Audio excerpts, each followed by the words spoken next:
Hi Stampers, this is Kathy from Lady Stamp-A-Lot. I'm an independent Stampin' Up! Demonstrator in Chesapeake, Virginia. And today I want to show you how quick and easy it is to make a cute Christmas card like this one. And I will have all the products that I used linked down below in the description of this video. But you could use any kind of coordinating paper for any occasion to make this card. It's really very, very versatile. So I started with Shaded Spruce cardstock from Stampin' Up. Then I'm going to need 2 pieces. I used the Festive Foils specialty paper. I don't know if you can see that has like a little glimmer pattern to it. Those are cut at 2.5 by 4. You need 2 of these because we're going to be making 2 cards. And then the designer paper I got from the Boughs of Holly, and that's the same size, 2.5 by 4. But be careful to look. If it has a one-way pattern, the paper is going to be held this way on your card, so make sure you have the pattern going the correct way.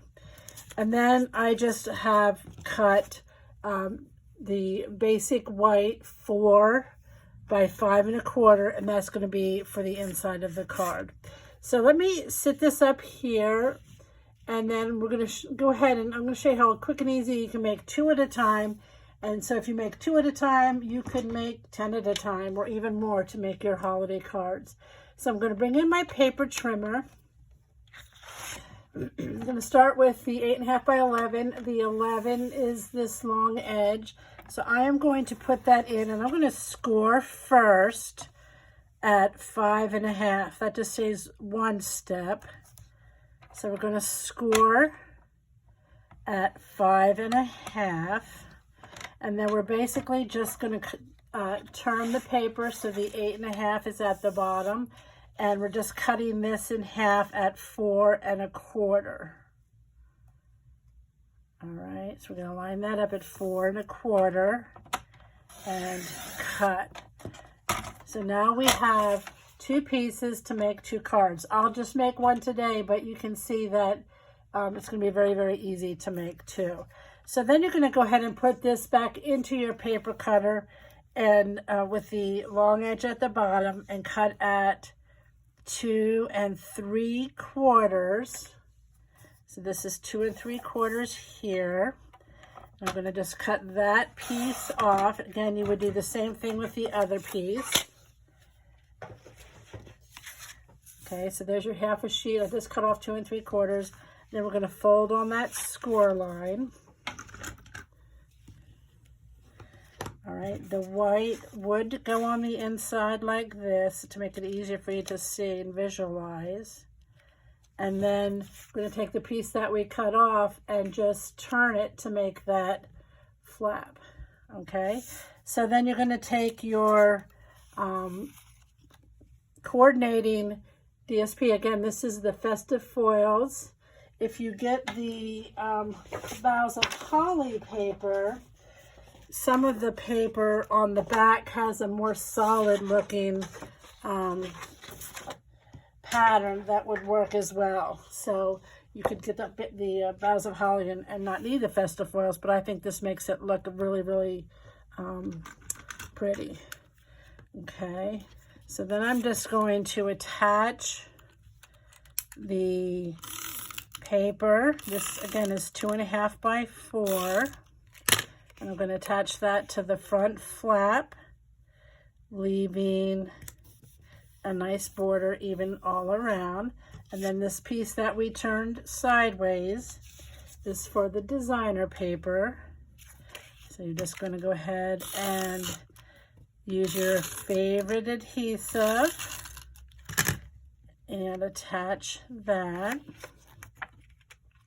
Again, you want to make sure that your pattern is running so that this is the correct orientation.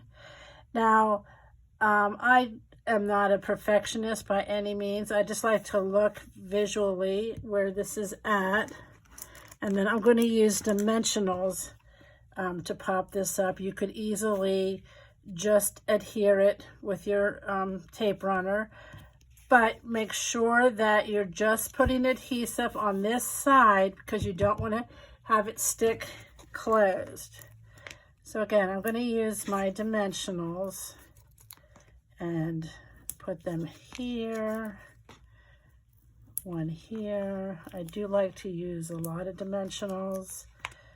You probably wouldn't really need to. So I'm going to just pull the papers off of those.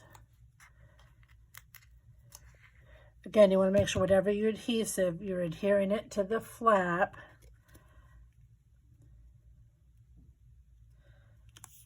Okay, now of course you would adhere this, you would stamp first, stamp before you stick. You could stamp a greeting in there, make sure it's underneath the flap, and then you're just going to add whatever greeting you want to the front. And that's it, you're done. And then you can come in here and do the same thing with the other piece. For my card, I used the Peace, Love, and Joy from the Inspired Thoughts stamp set. And then they also have this one down here, Wishing You All the Beautiful Gifts of Christmas. That would really go inside and look really, really nice with that. Another stamp set that I have this year is this Hope and Peace. And you could use any size of label that you want. I just thought I wanted to use something small so as not to hide my poinsettias. So there you go. If you have any questions, don't hesitate to send me an email. All the products will be linked below. And thanks for stopping by.